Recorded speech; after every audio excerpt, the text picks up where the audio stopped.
the man suddenly realized that he didn't seem to be human. When no one was paying attention, he exerted a gentle force and threw the hammer in his hand. Unexpectedly, not only did the hammer fly into the air, but it also released lightning. After some attempts, Mike found that he could actually control the lightning. Looking at this scene, Mike wasn't excited. Instead, he was very afraid of being regarded as a monster by others. So he chose to hide it and didn't tell anyone. Unexpectedly, the next day, his mother questioned him why he had used the hammer to damage someone else's car. Since this hammer was made by Mike's father with his own hands, and there was only one like it in the town, and his mother and younger brother had stayed at home last night while only Mike had gone out, it must have been him who did it. Facing his mother's questioning, Mike could only remain silent. He turned on the computer and, after measuring, found that he had thrown the hammer a distance of 1,537 meters last night. This was obviously something that no ordinary human could do. In order to confirm whether he had truly obtained extraordinary power,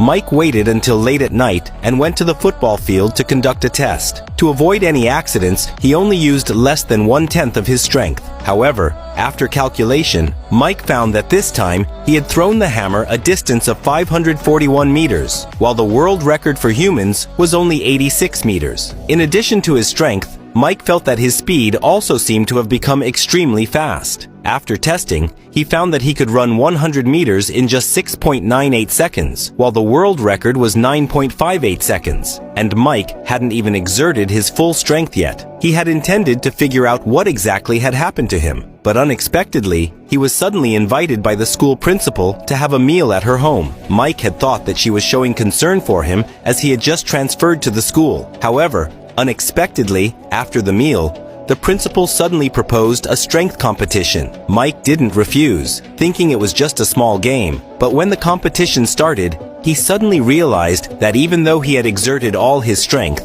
he still couldn't match the principal.